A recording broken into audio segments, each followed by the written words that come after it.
Well, good evening. How's everybody?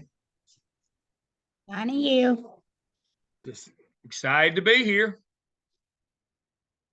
Hey, Jeffrey, how are you? It's good Doing to see pretty you. good, Dr. Lamb. How are you? It's class night. I'm the happiest I get. This is Jackson Brown said the only time it seems too short is the time we get to play. This is the time we get to play. This is the best time. So I Forgot to tell you, Dr. Lamb, my principal says hello. who's that? I should know. Stephanie Range, Showen Range. Yeah, She says Yeah. hello. that's one of my favorite stories of all time. It's not the greatest story ever told. It's the story of the greatest story ever told. Uh-oh. So, right before I retired, I was finishing up a big data project for CMS, and we were doing advanced ed certification. I think it's called Cognia now, but anyway, they wanted to know. This is a lesson in leadership. They wanted to know. Said, we've been here all week. Y'all been giving us all these scripted answers. We're tired of it. We're going to go off script today. And what you've got to tell us, and it was my group, we had assistant superintendents for EC, and Stephanie was the AIG person at the time, before she went principal and all that. And so we went around the room, and I was the one to go last. And of course, the attorney started first and how she'd redone the handbook, and everyone had to talk the last one. So they got to Stephanie, who was on my immediate left, and she told all the things, but she told this story how she'd been hired by this high school principal and had changed her life, and he had really promoted her and made her an AP teacher immediately, and that she'd met her future husband. They had kids. They brought him to the district, and it was the greatest story ever told. And everybody was sitting there. There wasn't a dry eye in the house. Now everybody else was crying because the story that she told. I was crying because I had to follow her. And I couldn't tell any of the dirty stuff that I had to do because I was the deputy. So anyway, and I looked at my watch and it was already 1 o'clock. And I thought, now what'll happen is we'll break for lunch and I won't come back this afternoon to embarrass myself. I'll claim there was a shooting on the west side or something I had to go to. There's always a shooting on the west side. Yep. I hate to say it, but a lot of days try to get off the news cycle. I prayed for this. Just a flesh wound maybe or something on the west side, so I could get off. We could get off the media. But the fellow that was head of that, the chair of that group for advanced ed, he knew me. We'd been high school principals years before together in different parts of the world, but I'd known him. And he said, "You thought we were going to go to lunch?" I said, "We're not going to let you go to lunch." He looked right at me. He said, "And Dale, what is the one greatest thing that you've ever done for the children of the Charlotte Mecklenburg School District?" And I looked him right in the eye and said, "I hired her."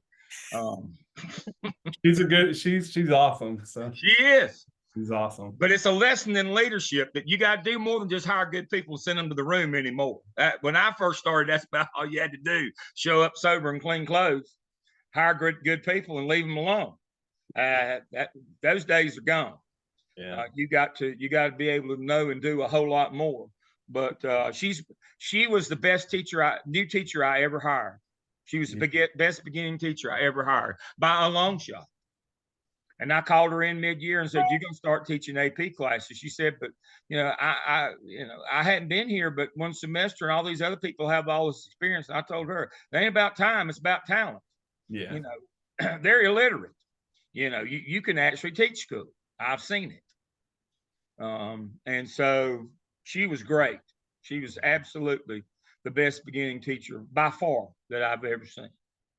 She's the best teacher I've ever seen, but she was the best beginner. Yeah. That was a long time ago, though. In a land far, far away. That's back in the 90s. I can't believe it. I still think of her as that she had got her bachelor's degree and done a 2 years master's program, and she wasn't but like 23 or 24 years old. I still think of her as that, but she's just a sweetheart. She is just the best person ever. Mm-hmm. She's wonderful. And that leads us to class tonight. Welcome, everybody. I'm glad you're all with us. So, as you know, we start out every week. I'm pretty set in my ways. We start out every week by looking at our weekly schedule. So that's what we'll do. And this will be an every week thing. So we always start out with our weekly schedule. I've got it queued up here somewhere. And what we do is we review last week's discussion board, and then we talk about next week's. Now, I don't give you all the answers every week. You're supposed to read the material that goes with it, and you're supposed to figure out, and respond to the prompt. I don't care how long it is. I care about you going out and doing it and learning. I want you to be inquisitive. You write enough in your evidence work. That's all. I won't. But make sure in your discussion board post, I got questions about. Is there a rubric? No, just answer the question. And so that's what we did. Now, believe it or not, I read every one of those posts word for word. And every week, how we start out is I start you out with what my takeaway is from what you did. So my takeaway is these plans, emergency plans, they're only good if they're updated. They're not, got people's names on there that don't even work in your building anymore, or got last year's student rosters in your box. And oh, by the way, I've got a PowerPoint that's under tonight's lesson of what your box should have in it, and that you can kind of go through that and check and see what was supposed to be in the crisis box. They got to be up to date. They've got to be available and communicated, and they've got to be practiced. So that's my feedback on emergency plans and crisis box. Now, here are the things that caught my eye in your responses this week, and we'll talk about these. And if you're with us tonight, I want you to chime in. This is a conversation. I don't read stuff to you. You're grown people. We have a conversation on Wednesday night. That's what this is about. Unmute yourself and talk to me. We're trying to learn something. This is an operations course. You learn from one another on this. You read your book, you go out and you talk to your people, but you got to live in the real world of what's going on around you every day. All right. So Sean with us tonight. I thought I saw her earlier. I'm right here. Yes. Yeah. I love that you talked about defibrillator. That's a good catch. That's a great catch. A lot of districts are investing in those now. But the downside on defibrillators with your crisis kit is somebody can't unplug it to plug up their cell phone and let it get uncharged, let the batteries run down on those things. So who should be looking at your crisis kit and updating your rosters? Your data manager every Monday morning, right? And what should that data manager be doing also is checking that defibrillator to make sure it's been plugged in and charged up. You don't want to go running down the hall. Some old man like me fell out with a heart attack and your paddles got no charge on. It's something else to have to see about, but that's a great point. It should be wherever your crisis kit is. But that's a good catch. I like that. Now, also on that.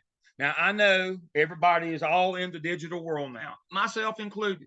I mean, I can't, I set the world's record. I get over 100 emails a day. With the positions that I have and all the things. I've got 3 different emails. I've got Gardner Web, YouTube, and Gmail, or Yahoo, excuse me. I've got my phone linked to my computer. I mean, I've got everything in the world. I've got a tablet I listen to my Audible books on. I've got all the technology, everything smart, Ring doorbell, everything in the world. But if I was going to go to a school and do some harm, first thing I'd do is cut their T100 line, their internet, and they'd be blind. So remembering that everything that you have needs to be hard copies as well. So if emergency hits and we can't use our phones, or we can't get to the internet, and a lot of schools jam the internet for inside, so kids won't be on their cell phone all the time. Everything needs to be in hard copy, but that was a good catch, Sean. Thank you for that. One of the things that caught my eye from Caroline was no excuses. This is the law. It's the same in North and South Carolina. It's the same for private schools, for charter schools. There is no excuse not to have these plans and have them updated and be practicing and doing those kinds of things. Now, I'll show you this part. I've got them pulled up. how the laws are arranged in North and South Carolina are different, but the substance is the same. Now, in South Carolina, they're called titles. Let me see. I've got it pulled up, and I've got a link to that. Let me see. Right here. In South Carolina, they're called titles. Title 59 is education law, and that's all right here. Now, in North Carolina, they're called general statutes, and there's 545 of them. The one that is most relevant to us is 115C is the education statutes in North Carolina, just like Title 59 in South Carolina. 288 is duties and powers of the principal. Now, the reason why I go over this one is it's got all of it pulled in one handy dandy location for us. All the stuff is the same in South Carolina. It's just scattered in different places. They don't pull it together as much. And so when we talk about, and we're going to go through all of these right here, but when we talk about these, every month you got to do a fire drill. That's not Dale's opinion. That's state law. And every 2 weeks you got to inspect your building. Every 2 weeks. So let me read it to you. Shall be the duty of principals conduct fire drills first week to open, and thereafter one fire drill each month in each building where in your charge and where children are assembling. Talks about all those things. And also, here's the next one. Twice a month during regular school includes cafeterias, gymnasiums, boiler rooms, storage room, auditorium, stage areas, classrooms. Keeping the building safe from accumulation, traffic, other fire hazards, and be safe in case of emergency. And you have to file written copies of that every 2 weeks that you have inspected the building. Now, we know, as I told you last week, and it's a tragedy. How did the shooter get in Uvalde in Texas? Cafeteria was hot. They propped the door open. Doesn't do any good to have any security if the door's propped open. How'd they get in the classroom where they shot the whole classroom full of kids? The doorknob was broken. So my point is, if you got to do more than just fill out that report every 2 weeks and put it in a drawer and nobody ever read it. If I had something like that, I'd put it on the report, but I would send an email and make a follow-up phone call to have it documented that we got a broken doorknob. It needs to be fixed or something, some other dangerous situation. No excuses. You are responsible for this. It says so right here in the law. If something goes bad, the best you can hope is just to lose your house. If it's considered to be negligent and it's malpractice, you knew it was wrong and you did it anyway, you could go to jail. No excuses. Negligence, misfeasance, malfeasance, nonfeasance. Nonfeasance, you had a duty to act and didn't. Sometimes you can go to jail on that one. Misfeasance, you did the wrong thing. You didn't know it was wrong, but you did the wrong thing. Sometimes you can go to jail on that one.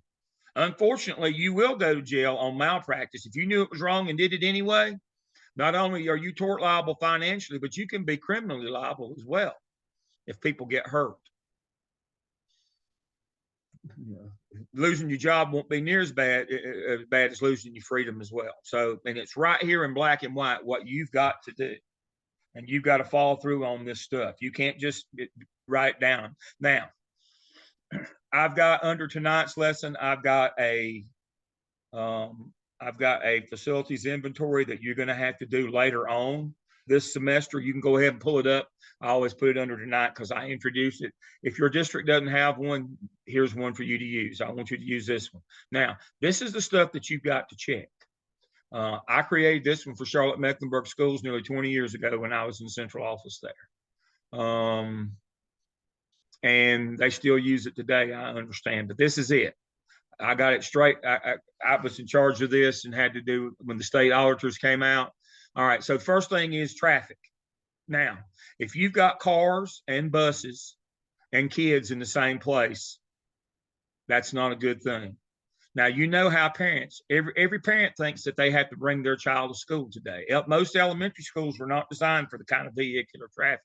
And you know how parents are. They're in a hurry. They want to drive their car on the bus lot and drop their kids off over there. It's like I tell them high society ladies in the community I live in, Lake Norman, I don't know how in the world you expect your children to learn about sex if you don't let them ride the school bus. But, you know, that's nobody can let their kids ride the bus anymore. And they all want to drive and here's the sad but true tale.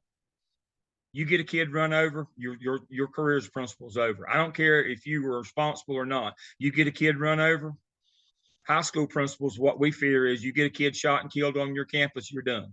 It doesn't matter if it's your fault or not. You can never be principal again. It's just one of them kinds of things. Elementary school, you get a kid run over out in the bus lot, you're done. You no longer get to be principal. You got to keep the cars and the buses and the kids separate.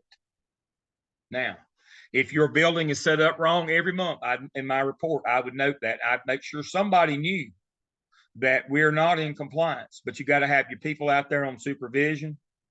You know, my old joke about, doing your internship hours, they can't all be bus duty. Once you learn not to get run over and wear a coat long enough to cover you behind in this kind of weather, you pretty much mastered it. But you as the principal got to make sure if you've got 3 people signed to be out there on the car line, they better be 3 people on that car line. But you got to keep that vehicular traffic and those kids separate. That's the first thing you check for. The second is your surveillance. If your cameras aren't working, I'd be emailing and calling the guys over in camera maintenance every day. Your cameras have got to be working. Your access to your doors, you can't let people prop doors open or dog the doors down or chain them or any of that. You got to keep all your doors closed. My story on that one is again, Uvalde. They went through a prop door. Door was working fine. They just propped it open because it was hot. Can't allow that. And so make sure that that's happening. Entrances, card, most everybody, you got to go to the front door and get buzzed in. And you've got to work with your office staff not to get busy. And so one of the tricks of the trade is this. Do not handle discipline in your front office. Find another way to I had a door cut and put in the back of the office complex at Olympic High School so that people wouldn't be dragging kids in for discipline in the front. Don't allow deliveries in the front office. Don't allow first aid or the nurse in the front office. You need for those people to be focused and paying attention to what they're doing. If they get busy and somebody rings the doorbell, what do they tend to do? Just reach over and hit the button and just let whoever just come right on in. You need for those people in the front office to not be, it shouldn't be like a fire drill's happening every day in the front office. It should be the calmest place in the building every day. Every day, the front office. And so that security system that they paid all that money for only works if somebody doesn't hit the button and let the gangster in. So a bigger issue is what is the culture of your front office in your building? If everybody brings everything and it's the most happening place in your school, you got problems. It should be the quietest, deadest place in your school, your front office. No deliveries, no first aid, no discipline. Should only be for walk-in traffic, period. They should be focused on that. That's important. So you need to be monitoring what's going on at your front desk. All your safety equipment, all your buildings, panic doors, boiler rooms, all that stuff. Chemical storage. They got to be stored up off the floor behind locked doors. Nobody was paying attention at one of the high schools in Charlotte when it was my job to see about this stuff. And the custodians had drugged some old room dividers in the back of the cafeteria and were storing their chemicals just out in the open because they didn't want to walk down to the locked closet and get them. And we didn't find out until one of the chemicals got kicked over and gassed a bunch of kids. They all got sick. Yeah, that went really well. You have to check and make sure those kinds of things are taken care of. Now, fire extinguishers. I know you got somebody in your district that takes care of that, but I would make sure that was part of my routine safety inspection. If a fire happens, somebody goes gets one and it's expired and won't discharge, they won't be asking who that comes back to you. Check all those things. Check your hazardous materials. Now, when you get your first AP job, and some of you already are, this will be your responsibility. You'll have to go do this inspection with the custodian more than likely. But make sure you understand that all this stuff has to be done just by the book. as we say in the business, it's all fun and games till somebody gets their eye put out. Then we start looking for the place to blame, and that would be you. Fire evacuation plans are posted. You got your red and green cards or green cards or whatever system you got. You know, we're paying attention at the front door. We're getting rid of graffiti. Nope. You know, everything's put away. Everything is safe. This is the checklist that you've got to use when you do your assessment inventory. Because if any of these things are out of order, it will not go well for you. Dr. Lamb, I have a question about that. I had a conversation with my principal about lockdown procedures with the red and green cards. Yeah. She said that they no longer use them. Right.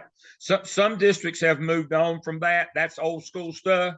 And there's a newer system, but some of the rural schools, you know, I worked 15 years out in the woods before I got to go to the big time in Charlotte. Out in small rural districts, they're still using red and green cards. In the more advanced districts, they've moved on to some better systems.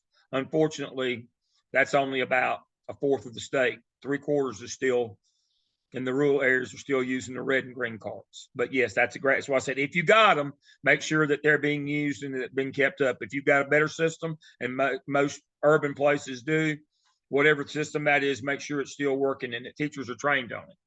And so one of the things that Jeff pointed out was training for everybody. One of the places where we fall down on whether the training for our emergency procedures, our card system, or whatever is we don't think about staff turnover. We don't think about substitutes. And a bigger issue is we don't keep people like teacher assistants after their 37.5 hours each week.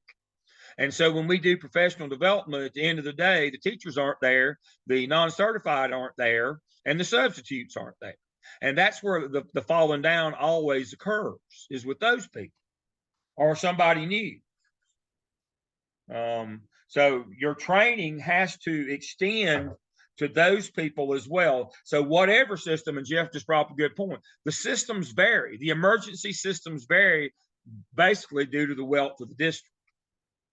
And so, but everybody's got to know what it is. It's not common from one district to the next. So you may have somebody who is a veteran teacher that came to your district, but more than likely they didn't use the same emergency procedures in their district as you're using in yours. You can't assume because they're a 5-year veteran teacher that they know what's going on.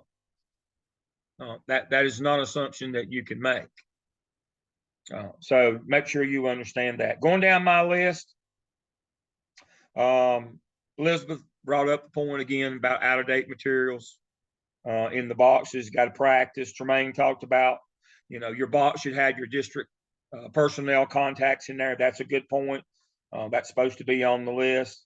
Letitia talked about your classroom system, whatever it is, that it's got to be working to amplify my point. Tamla talked about your maps and shutoffs. Again, that's part of that crisis box. Let me pull that one up right quick. Let me see if I can get this stuff out of the way. Right here it is. As I said, here is the crisis box. It tells all about it, the research behind it, but it also has how to create planning emergency. And right here talks about maps, those kinds of things. The box right here, starting on this page right here, which is page 7, has the components that your crisis box should have in it. If you don't know what that is. Kristen talked about continuous updating. That is correct. You can't just wait and do this every August. According to staff turnover, I would be doing it every semester. I'd probably try to do it every month, where I would have something at a planned faculty meeting where I did, you know, an update on that monthly. And then Wanda said you got to practice whatever your system is. Randy talked about non-negotiables, you know, due to just jurisdictional things, federal law, state law, local. But, you know, federal law, I mean, but the thing to remember is there's a hierarchy in laws, but there are non-negotiables as well. These laws, this is state law, it's non-negotiable. You can't say, well, my district said we didn't have to do that. Nobody can give you permission to break the law. That goes back to what Caroline was talking about. Oh, we don't have to do that. Yes, you do. Nobody in your district has the authority to overrule state law. This is state law. You just read it. this notion that, oh, we don't have to do that, or I love the one where people say, oh, the chronically stupid, we got a waiver. No, you didn't. Nobody was dumb enough to put it in writing that you didn't have to follow state law. That I love that. Brandon pointed out that your terminology needs to be the same throughout. So when we say apples, everybody knows what that means. That's a good one. Josh talked about again making sure that you got hard copies. Amy talked about discrepancies in plans. Oh my God. People that aren't there, locations, new buildings that you haven't added, that kind of stuff. That stuff's got to be done. Melanie talked about your black box is supposed to be under your front counter, so all the emergency responders will know where it is. Your reception counter in the front of your school. Adam mentioned discrepancies. Glenda talked about complacency. Oh, that's Glenda. That's the worst one. Is complacency. You're exactly right. We assume everybody remembers, or we don't. Somebody else's job to keep this thing up. Complacency is what we're fighting. Alicia talked about the hierarchy of the law. That's exactly right. Federal, state, local. This is state law. Local can't overrule it. Good point. Jasmine talked about that as well. Liz mentioned, staff turnover is really bad. You got to keep everybody updated. Tonda talked about, Danya talked about, everything's got to be available. And then Tanya, I saved hers for last. I love what she put. Laws and policies are fluid. They change, and you got to make sure that you know what the latest changes are. We'll briefly talk about on the EC night. We'll talk about the new Family Privacy Act. Laws change; they're fluid. It's even stronger now than FERPA. So, but yeah, Tanya, I want you to talk about that. Yes, ma'am. Yes, I was wondering about that because last year, I remember there was an emergency contact, like a hierarchy of who does what. Yeah. that was listed and was put on, like it was on the bulletin board with all the state working laws and all of those things. Well, this semester when I went to go take a picture of that and look at it, there was nothing there. And so I was like, okay, that's kind of strange. And so when I asked my principal and I wrote about it in my discussion, he's like, I can't give you that. I was like, okay. All right. So I'm like, well, how am I going to know? I mean, I was using it for my class, and he was under the assumption I was going to share it. I'm like, no, I'm not going to share it. It was just for me to reflect on and to be able to look at. And I looked at it, and my name's listed twice, and I didn't know I was responsible for anything. News to you.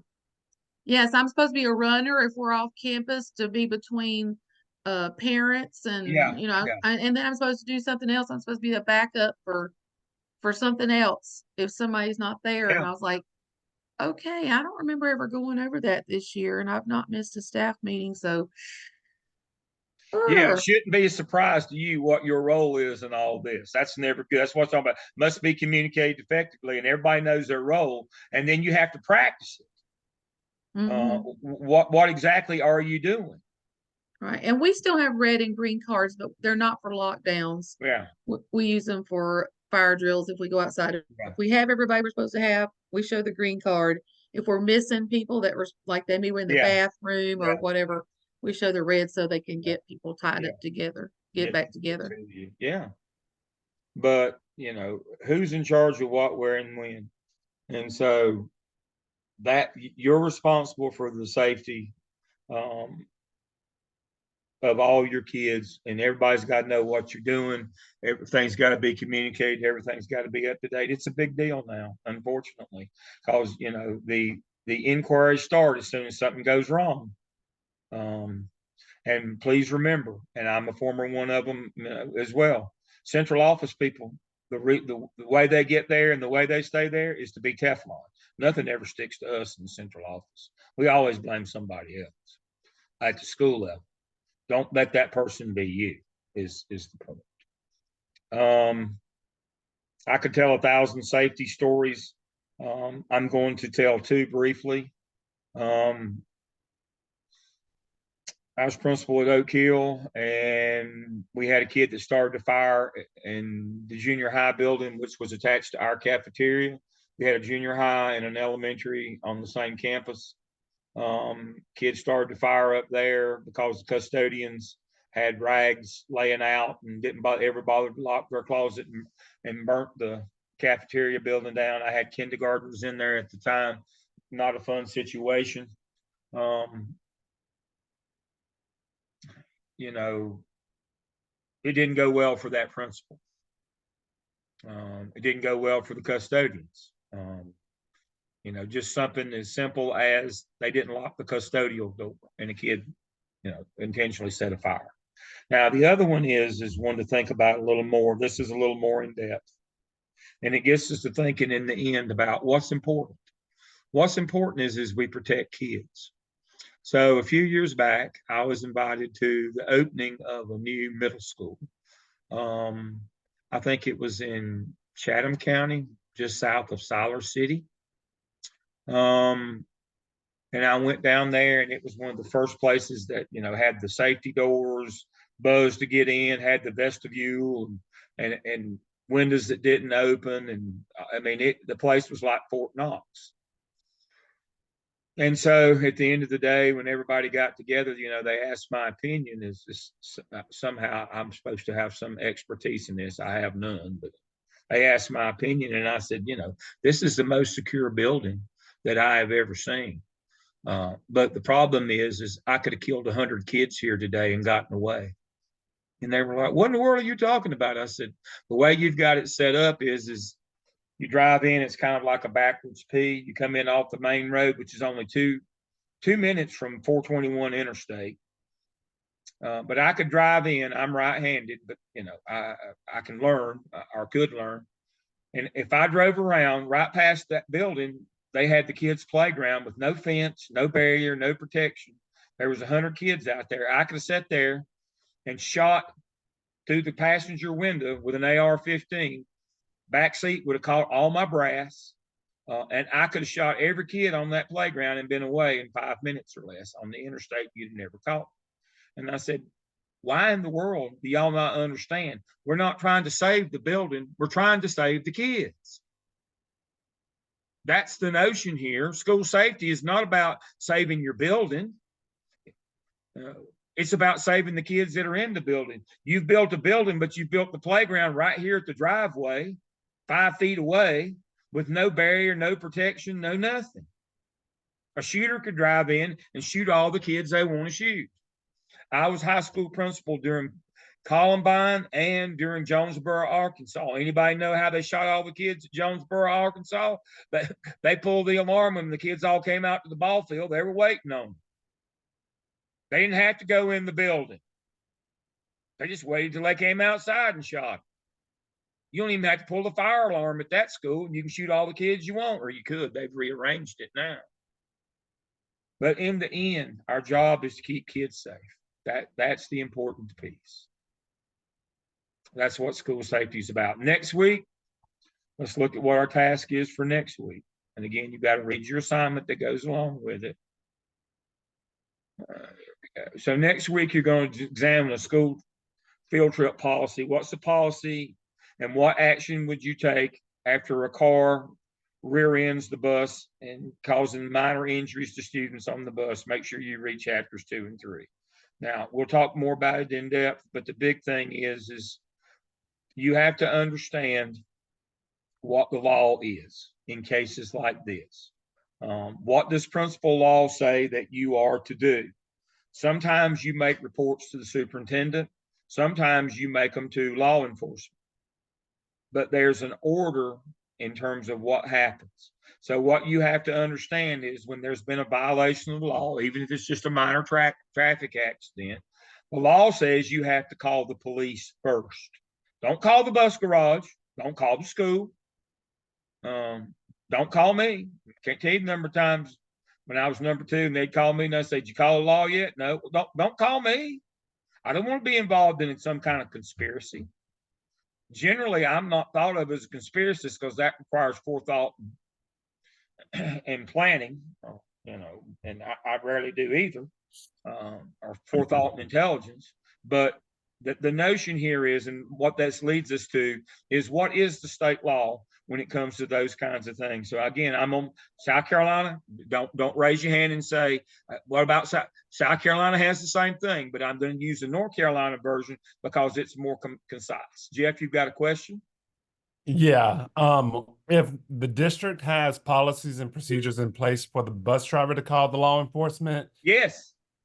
what I guess, would we still call the law enforcement? You should call 911. The driver, you need to call 911 immediately.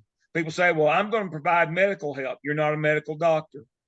Call 911 and then start trying to do aid as best you can, but make sure you call 911 first. That's the thing to do. Now, what I'm kind of letting the cat out of the bag, but I'm going to tell you this. Call 911, do first aid as best you can. Do not question the driver. The police will do that. That's not your responsibility. They'll also do a drug test and an alcohol test on the driver. They'll take them for that. Do not start trying to get your story straight with the driver. Don't question the driver. Now, for those of you in larger districts, don't speak to the media. You never speak to the media, even when you're a principal. And the only time you speak to the media is when it's been approved by your public information office. You do not speak to the media. Don't talk to parents. Don't be calling people and tell them everybody's okay. Kid gets home, all of a sudden he's not okay, has to go to the hospital. You said they were all okay. That will not go well for you. Call 911, report the accident, give first aid. Keep your mouth shut until somebody from the central office gets on the scene. Don't talk to anybody. Don't question anybody.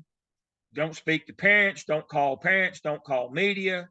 Don't speak to parents or media if they show up. Go mute. All right. So let's see what the law says on that. And I'll go back to the top in a minute. All right. You see where it says to report certain acts to law enforcement and the superintendent. All right. That means a law has been broken. That's why they're first. Does it matter if you call the superintendent first and then law enforcement? Yes, it does. Because what does the law say the order is? The law says call the police first, then the superintendent. We can't delay emergency services personnel or the police. So if there is something, especially if it's an act of crime or violence, or if it's a violation of the law, you have to call them first. Now, if something like a teacher's going to fail a kid and it's going to be a big problem in your building, this one right here says to make reports. Let me see if I can find it here. I got to move that out of the way.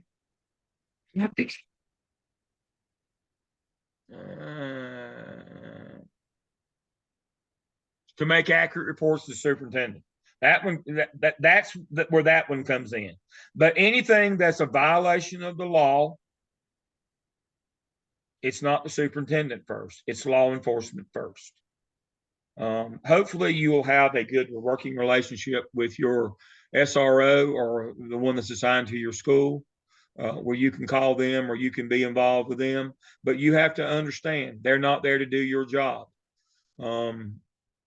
And you can't get in their way and prevent them from doing theirs. Hopefully you've got a good working relationship, but they have a different standard than you have. Their standard is probable cause. Yours is just reasonable suspicion. So you can search a kid even though you have is reasonable suspicion. They cannot, but you should not ever search a kid without having law enforcement present, because what happens if you find contraband on them? They have to be there to receive it. You can't take it and put it in your desk. Then now you're in possession of whatever the contraband is.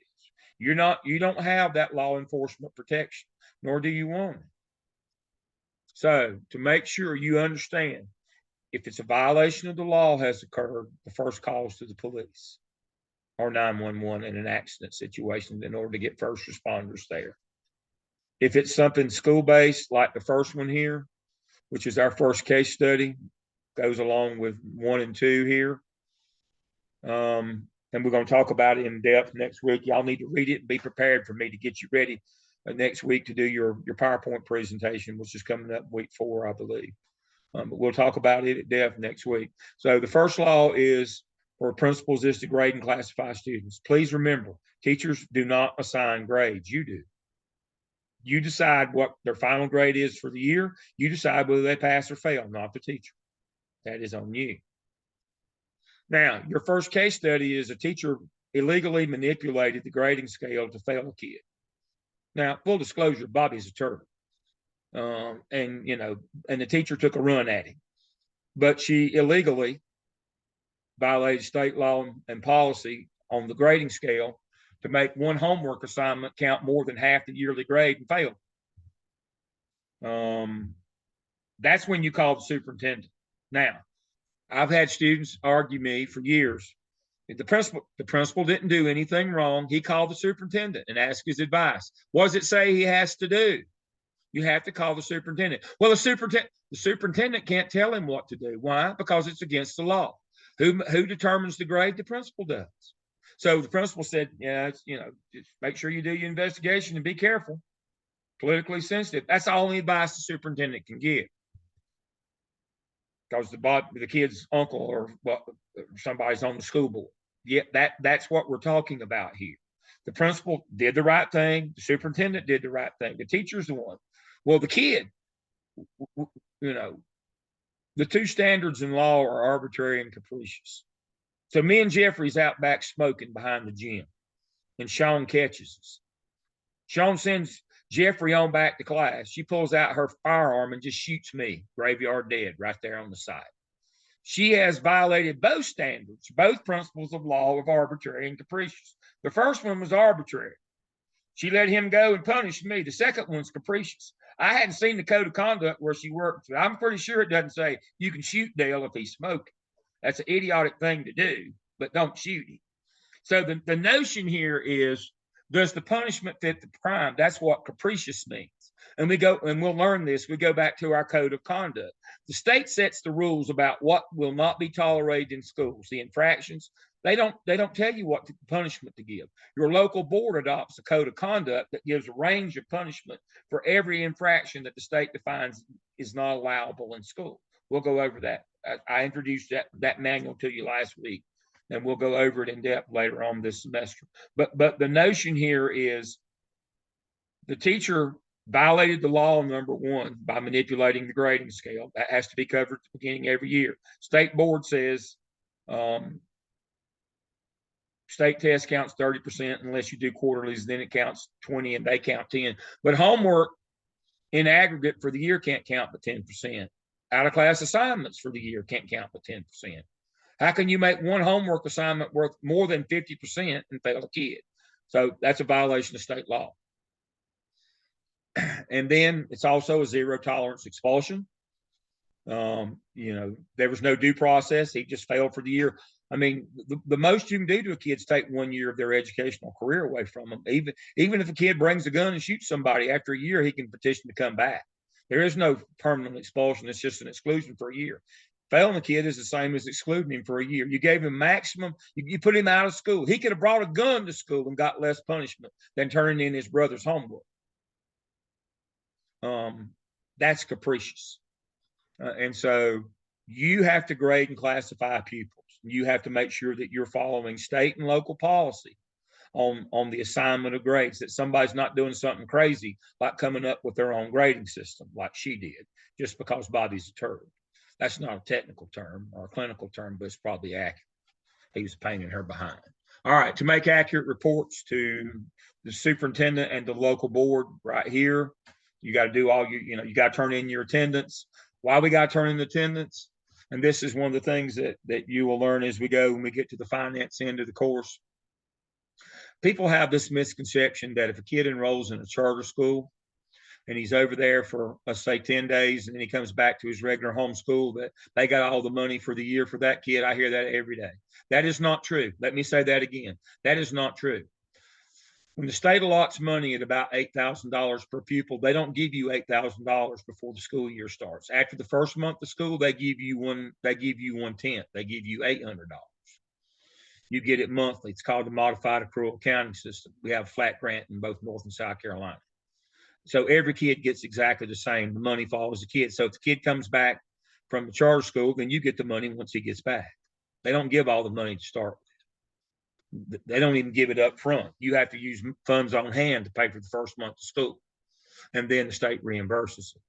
Except they don't reimburse it at $800 a month. They subtract attendance from that. You don't get paid for the number of kids on the roll. You get paid for the number that come. Average daily attendance. So that's why you have to make an accurate report to the superintendent on your attendance every day. You also have to make an accurate report on your master schedule. It's called the school activity reports in Power School. Why? Because we have to comply with class size limits, certification, highly qualified, all those things. That's a report. It's filed monthly. There's a lot of other reports that have to go in. They can't be falsified. You can't have 45 in one room and have on your master schedule that there's just 30 in there. You can't do those kinds of things. So you have to make accurate reports. It's violation of the law. You lose your license if you falsify your attendance, the class rolls, any of those kinds of things. To improve instruction and community spirit, this is why you have to do a professional growth plan. You got to improve instruction. You do that. You did that last semester. We've already talked about fire drills and safety inspections. You have to do those once a month, fire drills twice a month for safety inspection. Discipline students and assign duties to teachers in regard to discipline. That's due process. We'll talk about that later. Protect school property, report certain acts to law enforcement and the superintendent. You notice again, superintendent's first. Anything that's a violation of the law has to be reported to law enforcement first. Make available school. Now, this is the one that I usually get in a rant on. During this course, you've got to find your school budget, and it should, you read the chapter, but it should have your federal funds, your state funds, your local funds, and your school funds. And we're going to talk about those right now a little more in depth. We'll cover it a little bit more later. All right. What are the federal programs? We talked about this last week. EC 504, McKinney-Vento, homeless kids. Second language kids, academically gifted kids, Title I kids, and CTE. The federal government gives you money and gives you personnel for those programs. That should be in your budget. That's all public information. Second thing is your state money. They don't give you a lot of loose money like they used to, like for office supplies or professional development. Generally, it's in the form of position allotments. That should be on there as well. How many positions you got to teach math? How many for science? How many for second grade? That should be on there. Then your local budget should be on there as well. How much would they give you? All this is public money. It's all public information. And then fourth is your school money. Now, you might have more than one account. You might have like Booster Club, or you might have your school account where you for fundraising, those kinds of things. All those monies must be reflected on that school budget every year. Now, I can't tell you the number of times students come back and say, principal said that we don't give that out. Yes, you do. What does the law say right here in front of you? To make available school budgets and school improvement plans. The principal shall maintain a copy of the school's current budget and current school improvement plan, including any amendments to the plans, and shall allow parents and other interested persons to review and obtain such documents. In accordance with Chapter 132 of the General Statutes. It's state law that those are public record. School improvement plan. Now, why do those two go together? Because they're supposed to support one another. Remember that triangle I showed you? The master schedule and the budget have to support that school improvement plan. Now, I love when I work with Renita Griffin Jordan. She's principal in Durham. And she talks about the power of that school improvement team to take the heat off of her when, all the teachers want all the money spent on their department in the high school. But no, the money is supposed to be spent on the most critical, most pressing need. Remember when you had to do that in the app sale, why you think we did that? That's what you do. The 6 evidences of the portfolio in task stream is replicates one of the sections of the school improvement plan. The first one is the academic, second is the professional development or the personnel, the third, then the master schedule this semester, then your marketing plan, your parent involvement piece, then your cultural to improve your teacher working condition survey. And you put it all together in the 6th one, and that's your school improvement plan. You do exactly the same thing. Why do you think I make you identify the resources for it? In the real world, if you don't have the people or the money on hand, it can't go in your plan.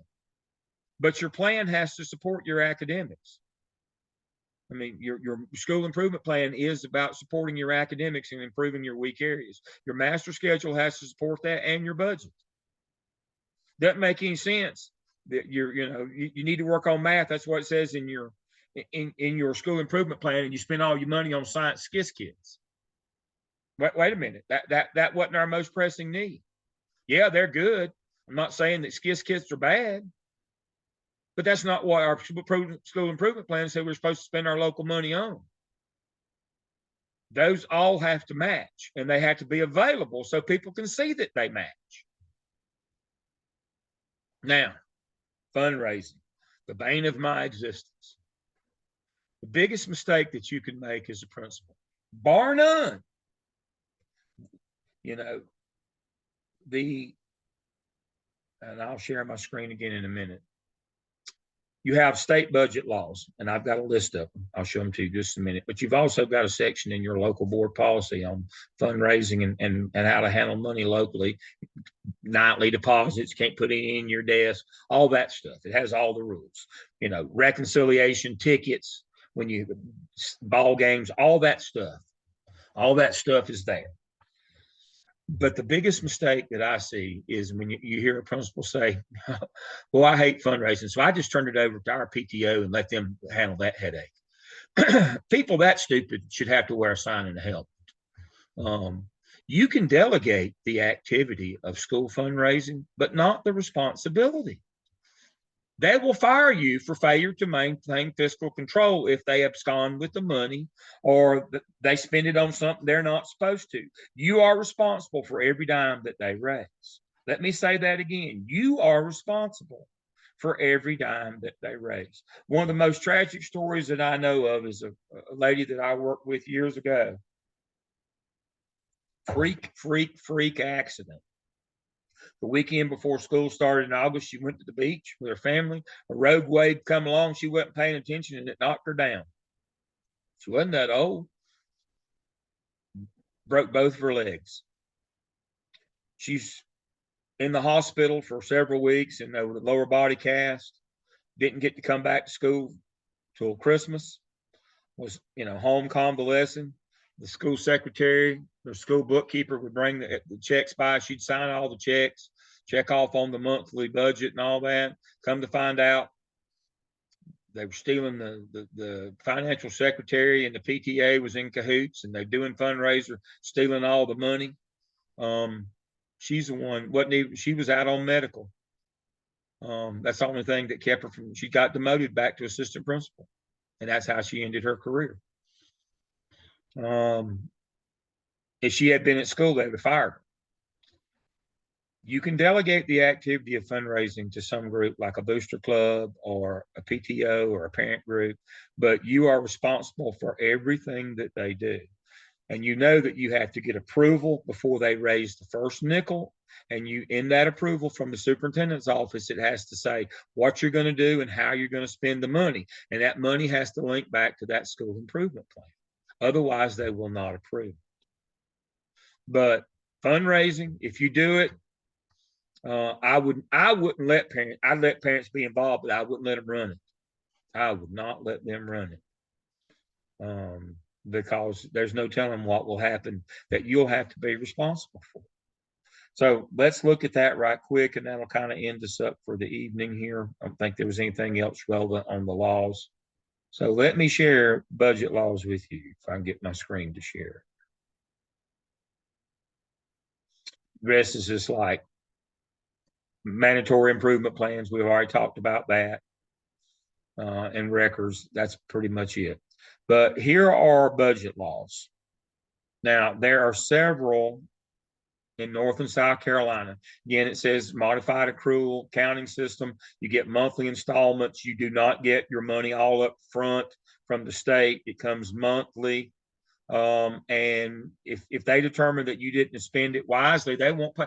You paid for more teachers than you were allotted. They won't give you that money back. If you bought, paid for extra teachers to come and you couldn't count, and you didn't use the formula allotment, and you paid 3 extra teachers in your district, then you don't get that money back from the state. They check out your expenditures, but it comes monthly, daily deposits, all those kinds of things, special funds, treasurer for each school. This talks about the different school accounts here. Everything has to be accounted for. All your local budgets too has to be audited every spring. All these things. And so now in your district, you will have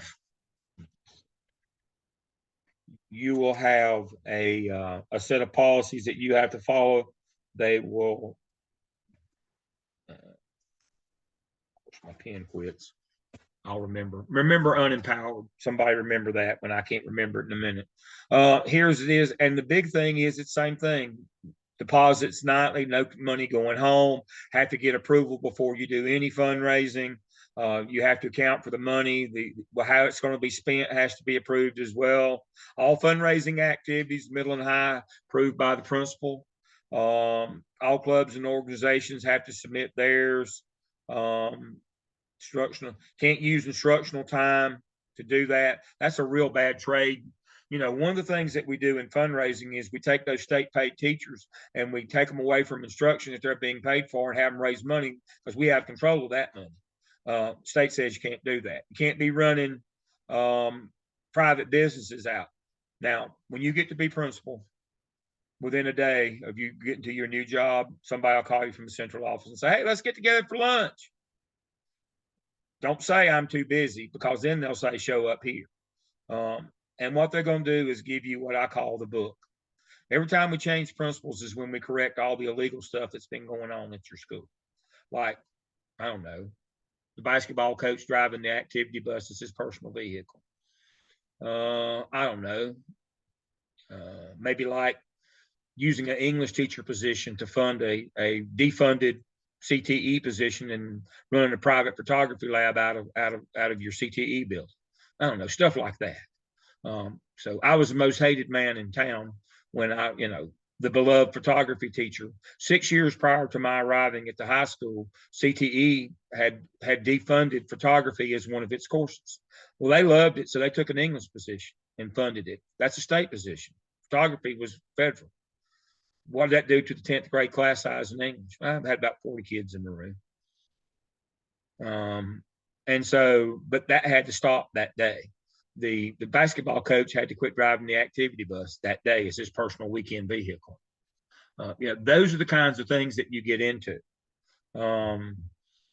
Again, it's all about the money. You can't take and spend federal state money that comes for an English teacher for a photography teacher. That's not allowable. Everything has to be by the book. I had to stop the beloved carpentry teacher from building sheds and selling them at high price, because the company down the road that did that screamed and yelled to everybody that would listen. And you can't be doing that kind of stuff. You got to do reconciliation. You got to sell tickets to games. No money overnight, all those kinds of things. All funds raised should be used to benefit school pro. Everything has to be designated before, has to be approved. There's certain things that you're not allowed to do, and they're, or sell or do. Right here it is. It's, these things can't be done. People can't be raising money during instructional hours. So here are the rules for fundraising and private businesses on your campus. You got to make sure that you are in compliance with all of these to make sure. Now, in the end,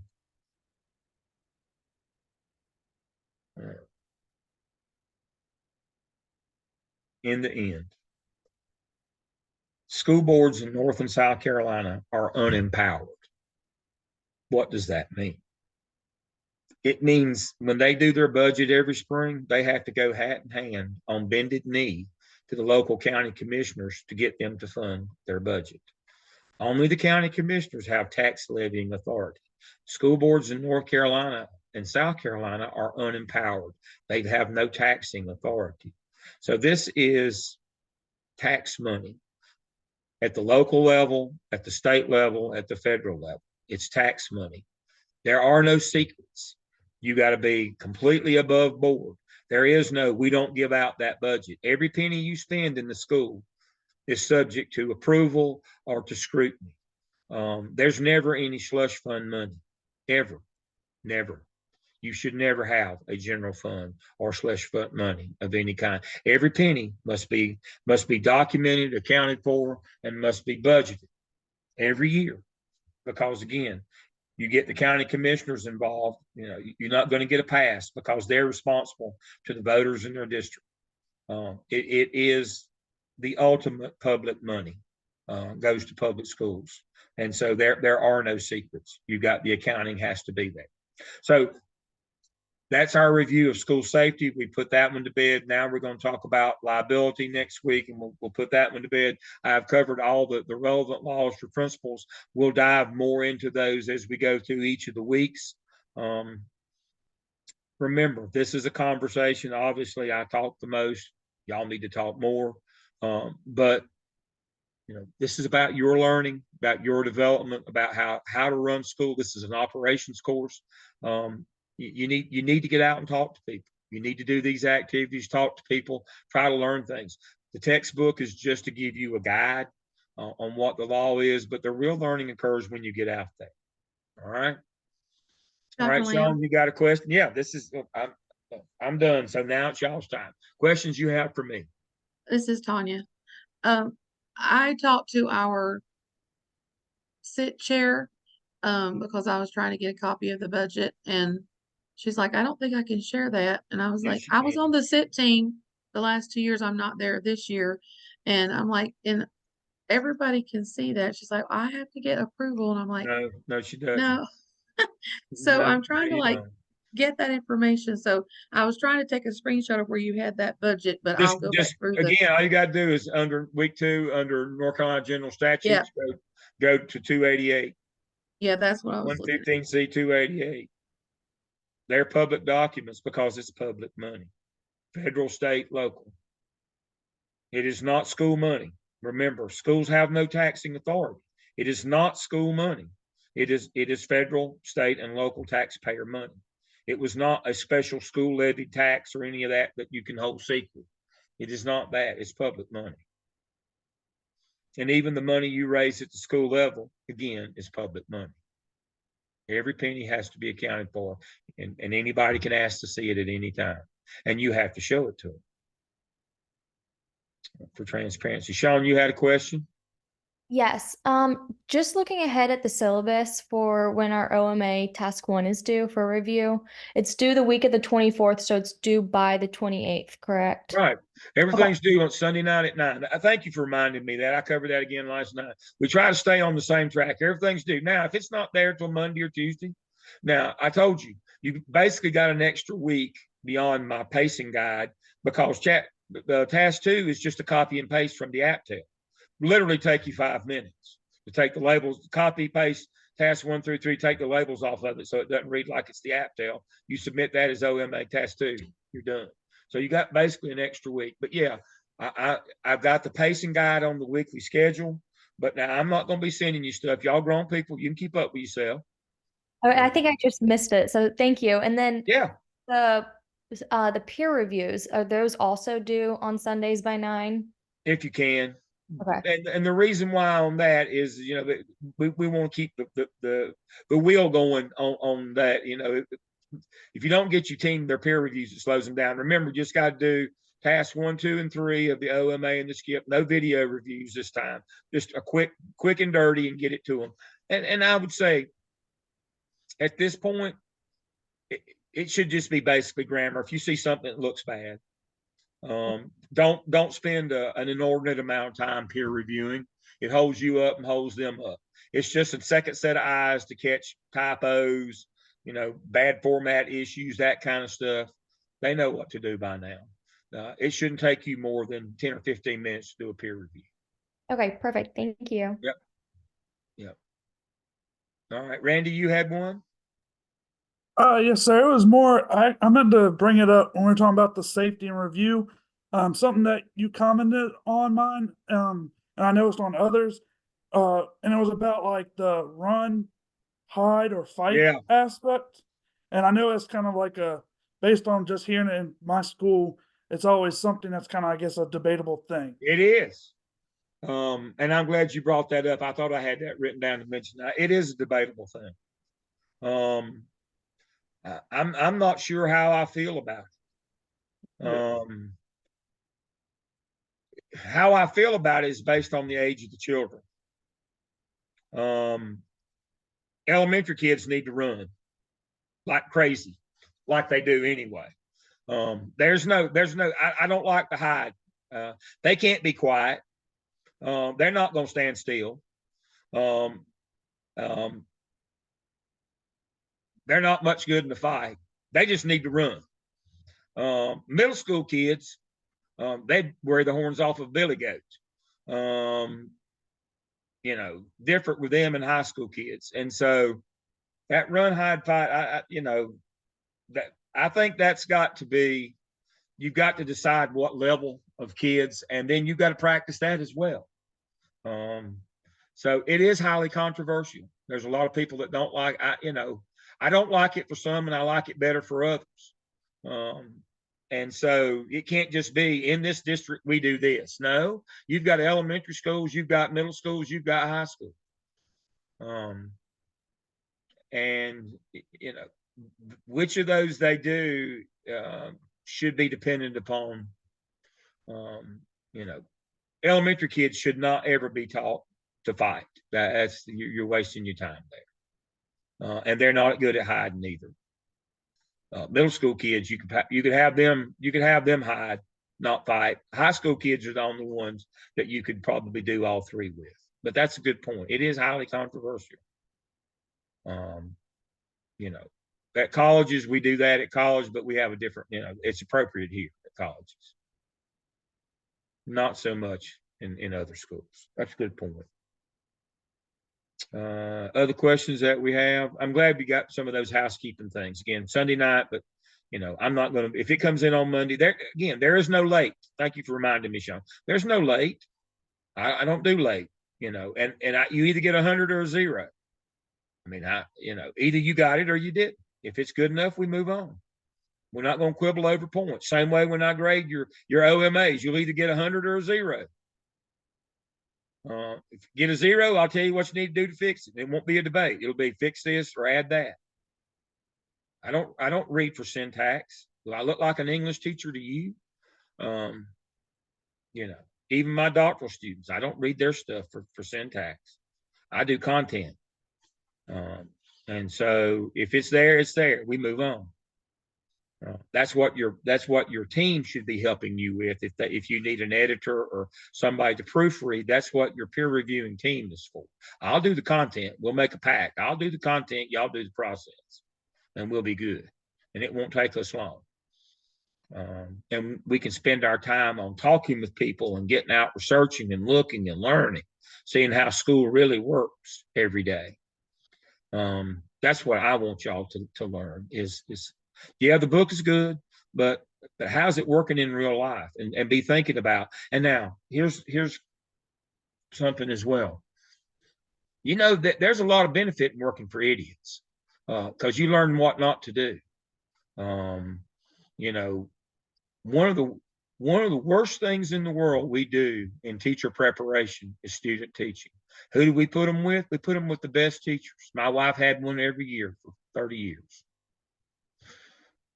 They don't even know that there's such a thing as classroom management, because it's just understood in the best teachers' rooms. They don't spend time telling kids to get on track and all that. And when kids go out that just student taught and go out and get their first job, it looks nothing like student teaching. They didn't even know there was such a thing as classroom management.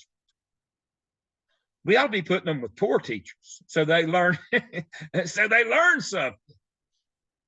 So if you're at one of those places that has a knucklehead, like one of us has already talked about as an AP, you can learn a lot from them, what not to do.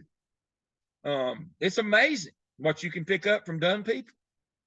Everybody has a purpose in life. The Lord put us all here for some reason, and you can learn a lot from them. So, don't be disgusted or, defeated because you work with people who aren't very good.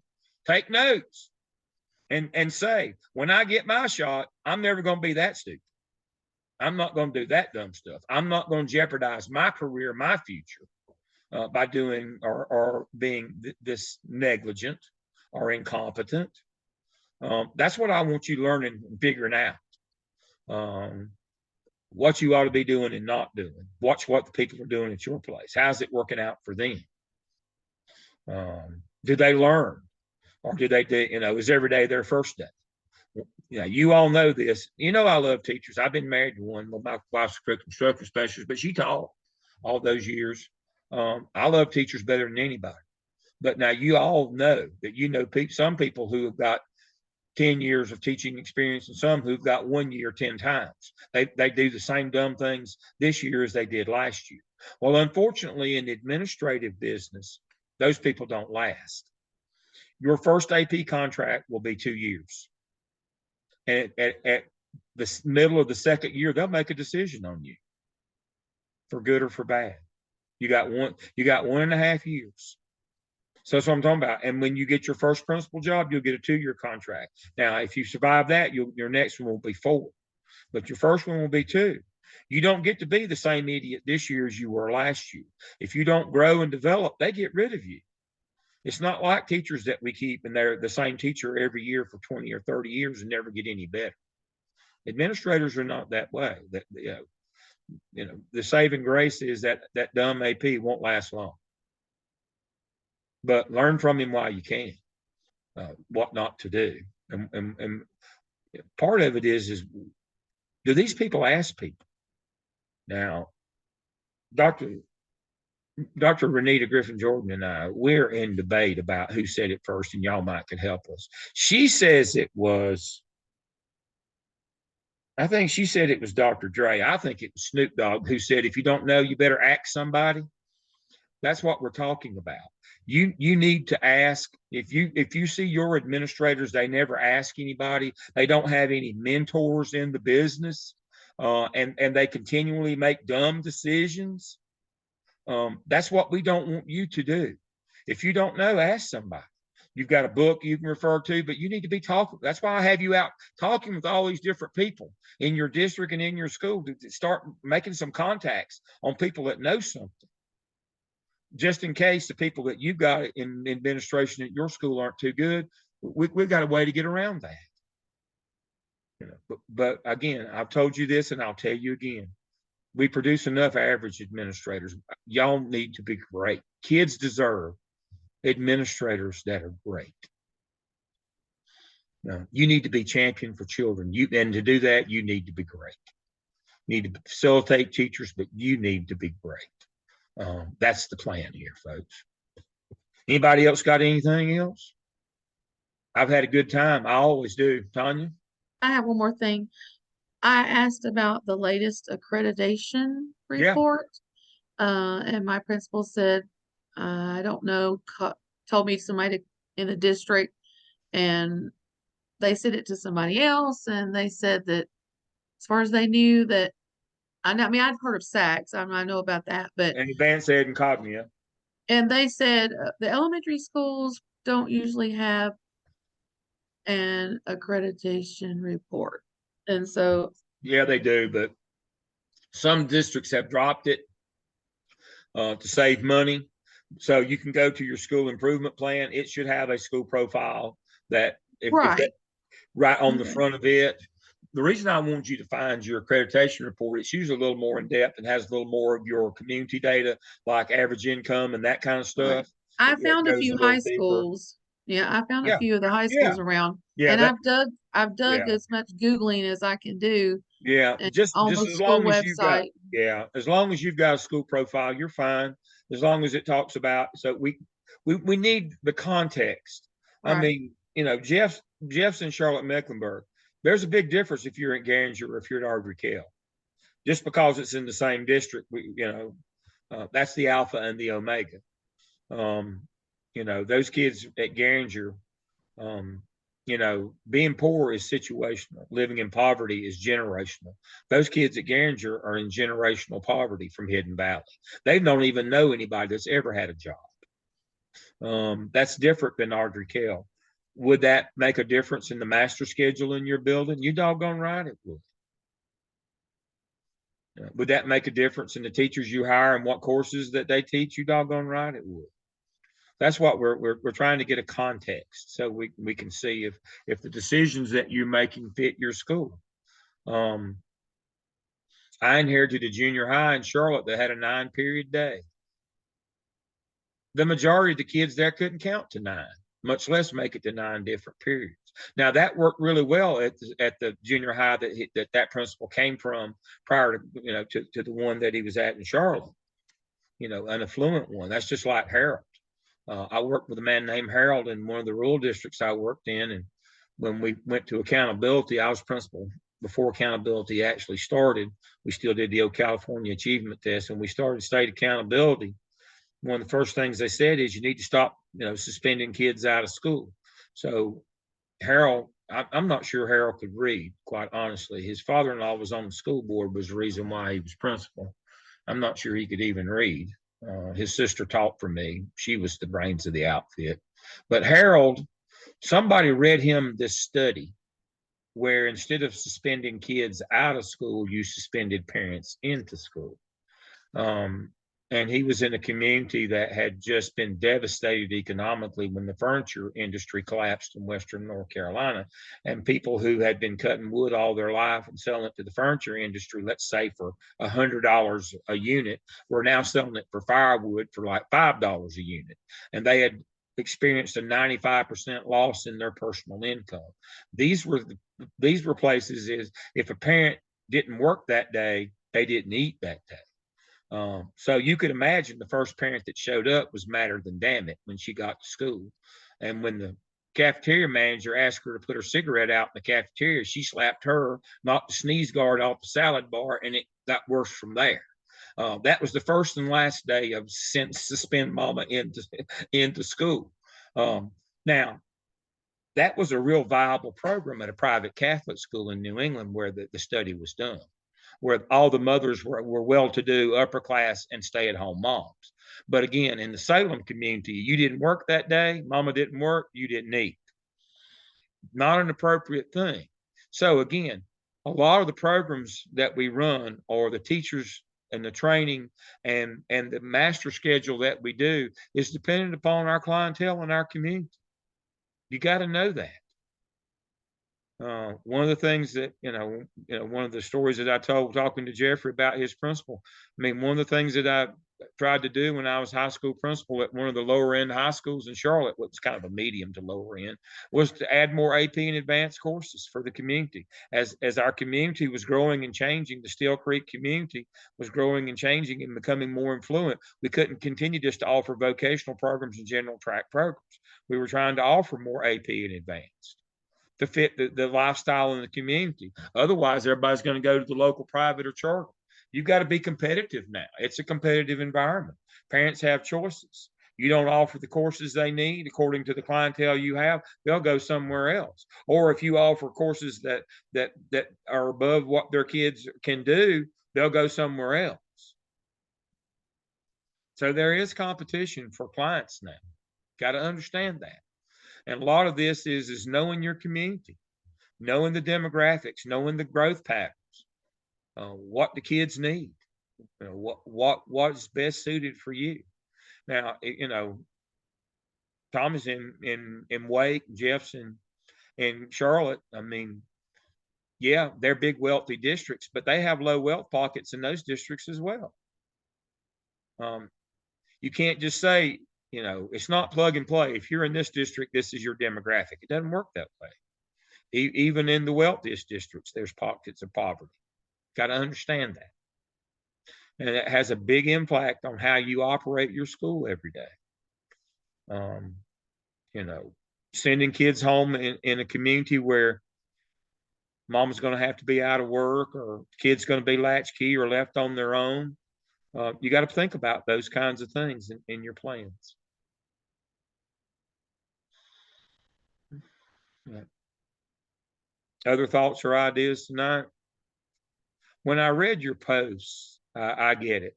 I get why Dr. Stedman said y'all were the best group that he'd seen in years. Your posts were excellent. I was so pleased. Again, I read every word of them, and I have a red notebook. You see my red notebook.